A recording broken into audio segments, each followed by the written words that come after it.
ఇవాళ మేము చెప్పిన మాట నిజమైంది అనే మాట నేను మీకు విజ్ఞప్తి చేస్తా ఉన్నా.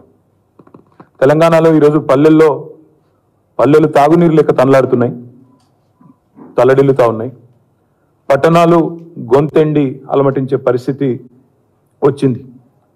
రాష్ట్రం మొత్తం ఈరోజు దూపతో దాహంతో కొట్లాడుకునే పరిస్థితి ఈరోజు వచ్చిన మాట వాస్తవం.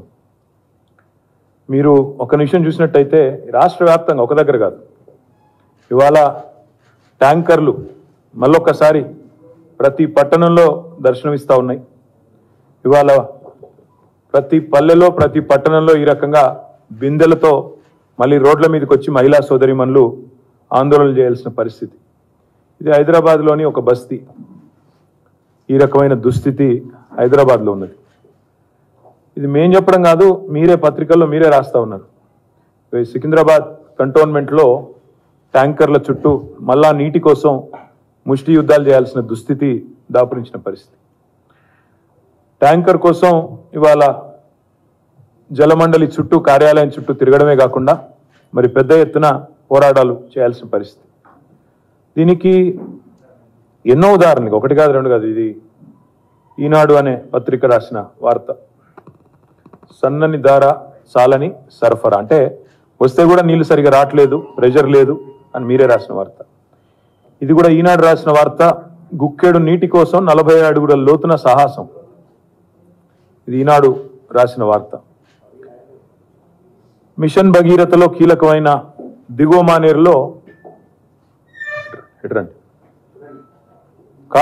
మానేరులో ఈ రకంగా నీళ్లు లేక మరి జలాశయమే ఎండిపోతున్నదని చెప్పి ఈనాడు పత్రికనే రాసిన వార్త. ఇవన్నీ ఎందుకు చూపెడతా ఉన్నా అంటే, వాళ్ళ గొంతులెండి ప్రజలు కడుపు మండి మంచినీళ్ళు మహాప్రభు అని చెప్పి జనం గోల చేస్తుంటే రేవంత్ రెడ్డి గారేమో గొంతు చించుకొని బూతులు తిట్టే పనిలో ఆయన బిజీగా ఉన్నాడు. ఓవైపు రైతుల పొలాలు ఎండుతున్నాయి, ప్రజల గొంతులు ఎండుతున్నాయి, చుక్క నీటి కోసం ప్రజలు అల్లాడుతున్నారు, దూపతో ఏడుస్తున్నారు పట్టణాల్లో. ఆడబిడ్డలు మళ్ళీ బిందెలు పట్టుకొని రోడ్డుకెక్కే రోజులు వచ్చినాయి. ఖాళీ బిందెలతో మంచినీళ్ళ కోసం తిప్పలు పడుతుంటే మహిళలేమో ఖాళీ బిందెలతో రోడ్ల మీద యుద్ధాలు చేస్తుంటే ముఖ్యమంత్రి గారేమో లంక బిందెలని చెప్పి ఆయన మాట్లాడుతూ ఉన్నారు. ఈ అసమర్థ ప్రభుత్వానికి, ఈ అసమర్థ ముఖ్యమంత్రి గారికి ధనవనరులను ఢిల్లీ తరలించడంలో ఉన్న శ్రద్ధ జలవనరులను తరలించడంలో మాత్రం లేదు అనేది విస్పష్టంగా ఇవాళ రాష్ట్రంలోని ప్రతి ఒక్కరికి కూడా అర్థమైంది. మేము 10 ఏళ్ళు ఉన్నాం ప్రభుత్వంలో. 10 ఏళ్లలో కేసీఆర్ గారి నాయకత్వంలో మారుమూల తాండాల్లో కూడా తాగునీటి కోసం తనలాట లేకుండా చేసినాం, బ్రహ్మాండమైన వ్యవహారం చేసినాం. హైదరాబాద్లో ఎన్నడూ కూడా ఒక్కరోజు కూడా నీటి బొట్టు కోసం అల్లాడే పరిస్థితి కేసీఆర్ గారు ఉన్నప్పుడు లేదు. కానీ ఇవాళ కేసీఆర్ గారి ప్రభుత్వం దిగిపోగానే మళ్ళీ మాయమైన ట్యాంకర్లన్నీ హైదరాబాద్లో కాంగ్రెస్ పాపం వల్ల హైదరాబాద్లో గల్లీ గల్లీ తిరుగుతూ ఉన్నాయి. హైదరాబాద్లో ఈరోజు ప్రతి గల్లీలో రాత్రింబవళ్ళు ట్యాంకర్ల చప్పులు వినబడతా ఉన్నాయి. ట్యాంకర్ల దందా జోరుగా నడుస్తున్నది. ఇన్వర్టర్లు, జనరేటర్లతో పాటు ట్యాంకర్ల దందా బ్రహ్మాండంగా నడుస్తూ ఉన్నది.